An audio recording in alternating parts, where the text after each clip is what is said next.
Okay. What flower grows between your chin and your nose? Tulips. Hi, my name is Nathan. This episode is supposed to be all about me, and I don't always love that, to be honest. I don't like to talk about myself, so we're going to make this really fun and hopefully painless. I wouldn't even do this episode, except I was told that I should by some podcasting experts so that people would get to know who's behind the mic. So here I am. And so that's something about me. I love dad jokes. I love little children jokes. I love story jokes. I love a good joke. And I'm always looking to learn a new joke, so feel free to send me good ones. Let's see, what's some other fun stuff about me? I love movies and I love to read. Don't ask me what my favorite movie is, though, because it probably changes every day, depending on the kind of day I've had and my mood and kind of what I'm experiencing lately.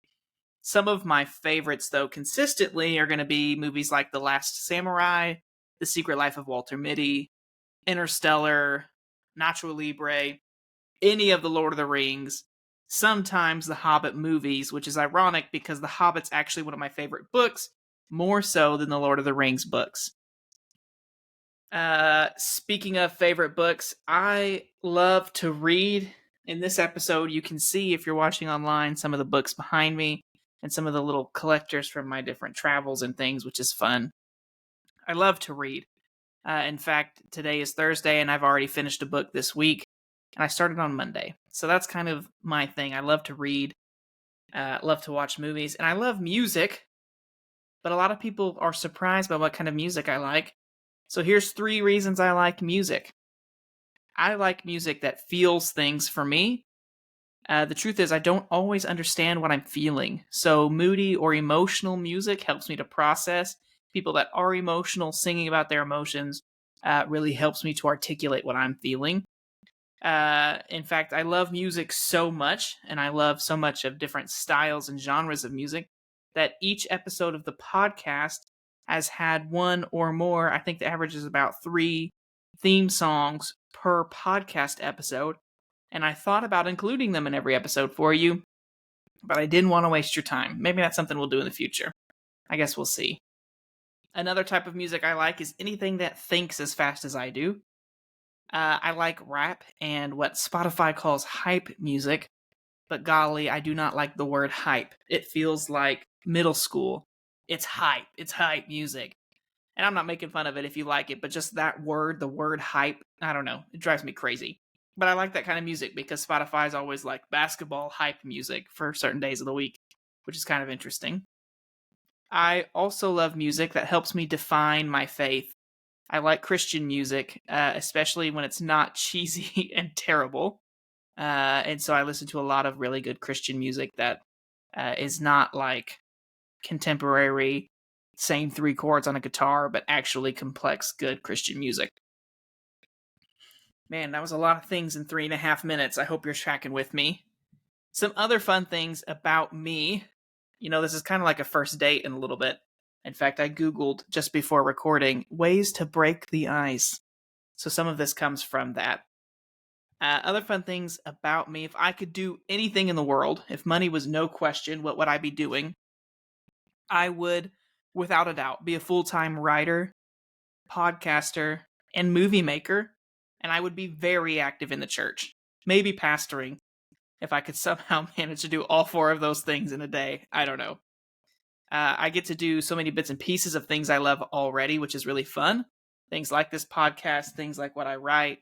I get to help with a lot of different production things and short films, which is fun. I like to write scripts and different things.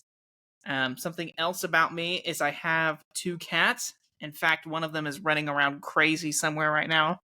I have a hairless cat. Her name is Juniper. And she has extra thumbs. And I have a regular, just normal, diluted tabby rescue cat. If you had asked me before I got married if I'd ever have a cat, the answer is absolutely not. Had to lean into the mic for dramatic effect. But when I got married, my wife said, if you're marrying me, you're also taking in the cat. And then we got a cat We got a second cat for the first cat so that the first cat wouldn't be lonely, but the first cat doesn't like the second cat. And so now we've just got 2 cats, but the second cat loves the first cat. And so it's just always chaos in this house. Or at least that's what it feels like. Let's see. If this were a first date, I would tell you 2 truths and a lie. So let's see if you get this right. 2 truths, 1 lie. Number 1, I once drove a vehicle through homemade explosives. Number 2, I have in fact eaten chicken hearts. And number 3, I once went 9 months straight without spending more than 5 days in the same state. If you guessed number 1 being a lie, that I once drove a vehicle through homemade explosives, you're wrong. If you guessed number 2, I've eaten chicken hearts, you would also be wrong. And if you guessed number 3 is the lie, that I once went 9 months straight without spending more than 5 days consecutively in any same state, you would also be wrong. Yes, that's right. All 3 of those were the truth. I have lived kind of a crazy life. Following the Lord has been a heck of a journey. Anyone that has followed God for any length of time and actually done what He's been telling them to do to the best of their ability will know that your resume very quickly starts to stack up into things you never thought would get to happen, but somehow are things that you've always wanted to do. And so that's something you should know about me if you haven't figured it out already. I am passionately in love with Jesus. This podcast, I think I've said this before, the Blind Pilgrim podcast. The truth is, not all of us can see the way, but the way is Jesus. And so even though we don't see what we're supposed to, we can turn our random, rambling journey into a sacred pilgrimage, following Jesus, who describes himself as the way, the truth, and the life. And that's really, to talk about me, to tell my story, is to tell the story of Jesus in me. I grew up in church, and I was not, I mean, I thought I loved God, but I really didn't know anything about it until about the age 12. My mom and dad split up in a divorce, and as a child, I mean, you just never expected. It was like the world was ending for me, and for my siblings, it was hard. Uh, the pastors of the church we were going to did not handle it well, and so I really was not inclined to go towards God about it. Except, I remember very clearly a few weeks after my mom had separated from my dad, we went over to see my dad, and he was just destroyed.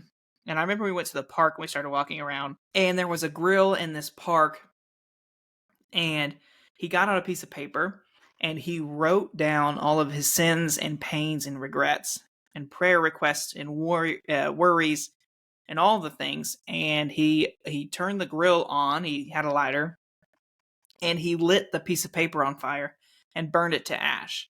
And I remember it was a way of praying to God. And he told us that he was casting his burdens on Jesus, that he just couldn't do it anymore. He was too flawed. Too many mistakes had been made, and he needed salvation.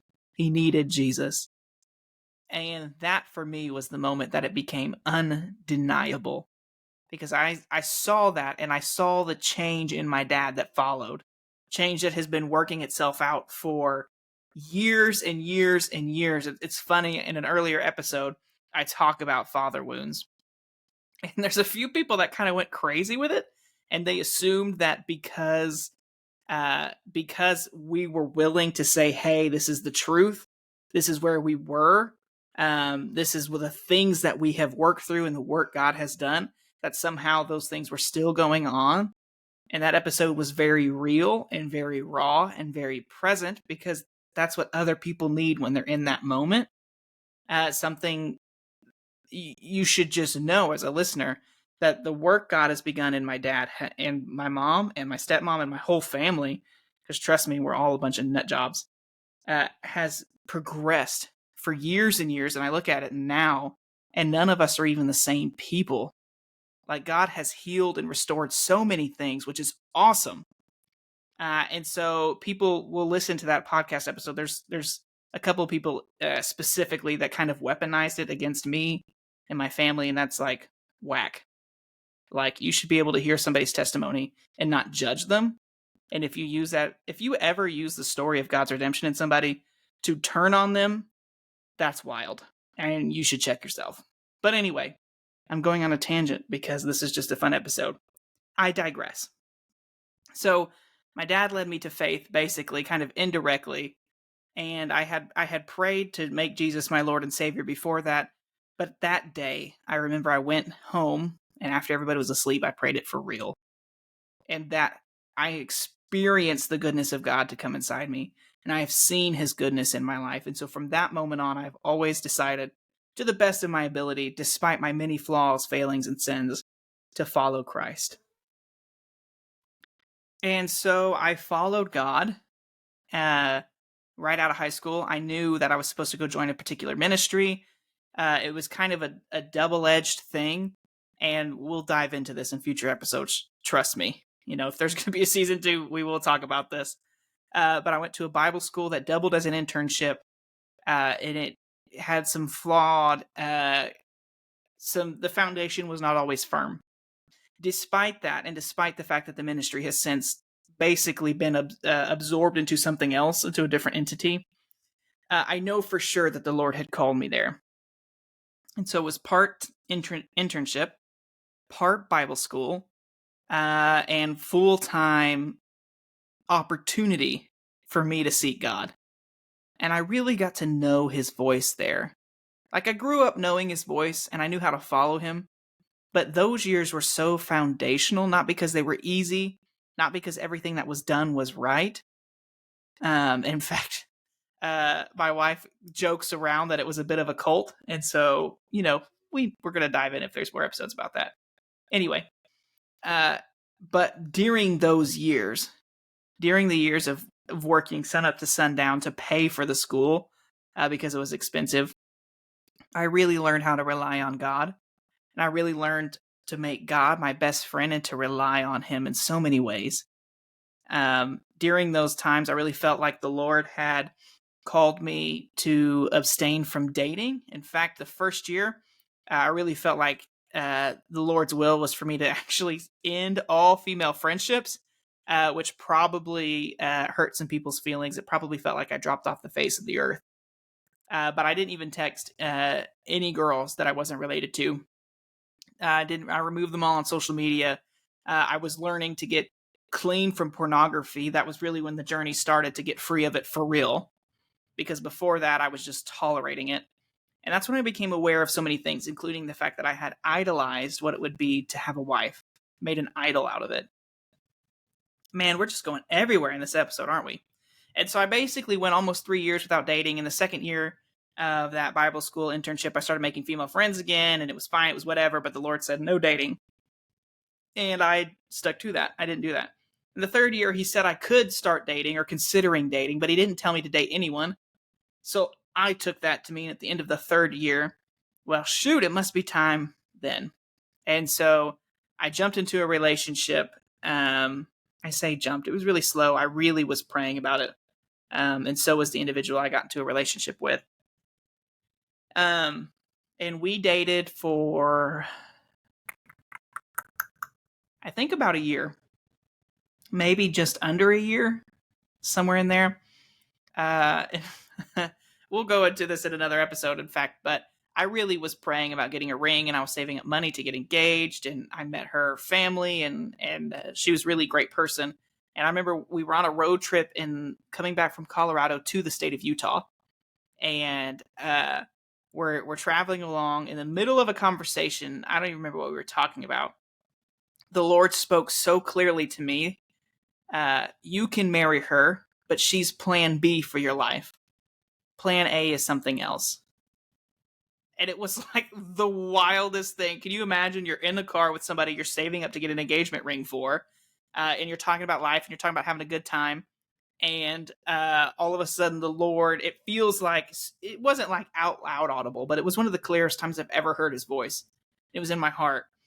And it was just like so clear. And it felt like he was saying, I felt like he was saying that you can marry her, but it's plan B. Plan B meaning it's not the absolute best, but it might work. Plan A meaning there's someone else out there, something else out there, whatever it is. And so we drove the rest of the car ride. I didn't say a thing because I was like, surely that's not God. For sure that's not. We've been praying about this the whole time. We think we're going to get married, yada, yada, yada. And so I spent the next day or 2 days, I think, in Utah, flew back to Oklahoma where I was living at the time. And when I got back, I kept praying about it. It was just so clear. And so we broke up, and it was hard, and it sucked. And if we do a season 2, I'm going to talk about this and better ways to break up and do relationships, because truth is, dating is hard. And so we'll talk about that. But anyway, after we broke up, I was currently working at Barnes & Noble as a children's manager for the children's department, which was so much fun. If you don't know, I love literacy. I love reading, which I've talked about, but I love just literacy across the board. I think that everybody should have the opportunity to learn how to read and write, and to read and write at a really strong level. Because one, if you can read well and you can understand what you're reading and somebody's taught you how to read, it's easier to engage with the scripture. And also, I think it just makes all of life better when you're able to reason and think and read and write that way. And so I went from Barnes & Noble. I started working in a hospital as a basically what is called an ER tech. So similar, it's like a little bit above a CNA, very similar, but not quite an EMT. So I could do a little bit of work, and the nurses and the doctors were teaching me stuff. And from there, the Lord called me to enlist in the Air National Guard. It was the craziest thing. I felt like the Lord needed to teach me something and needed to get me moving again, because I was recovering from the church hurt that I talked about in an earlier episode. And the Lord really needed to help me get moving and help me set my foundation again, because I was starting to get shaky. And so I went into the Air National Guard, and you know the story from listening to my third episode with my wife. Right before I went to basic training, I met her. She told me she wouldn't be my girlfriend because I was crazy. Not really crazy, but that I was like getting carried away because I was going into the military. So fast forward, I'm done. I'm out of the Air Force, the Air National Guard. And the Lord told me when I went in to the Air National Guard that when I come out, I was going to go back into ministry. And so when I came out, like literally the same week that my contract ended, I applied for a job at a big ministry for the Bible app, which is where I work right now at the time of this episode. And I love it. I love everything about it. I strive to live my life in accordance with the scripture. So living at a place that's sharpening me is really cool. With that said, that's where I'm at today, working, and I love it. If I could say anything to you based on you getting to know me, it's that just follow the Lord. The path, the way that He lays out to you, you're not going to see very far in the distance. I had no idea the next steps that were going to come, but they came. Little by little, year by year, He's been building me into someone that is more like Him. And there's hope in the craziness, in all of the bad decisions we make and all of the hardships of life. There is hope if you'll just stick with Him long enough. And if you'll just follow Him and trust Him and give Him your very best, He will in turn give you His very best. You may have just heard my cat again because they are running around with what we call the zoomies. This is get to know me, right? And it's apparently also get to know my cats because they want you to. With that said, that's pretty much everything. That is the very abridged version of my life, with a couple of random tangents and a really bad joke at the beginning. If you have any music recommendations, I would love to hear them. If you have any thoughts at all, please be sure to share them. If not, I look forward to seeing you in the final episode, which will be out soon. I love you all dearly. Thanks for coming along in season 1. The metrics have really blown us away. And that's everything. Okay, bye.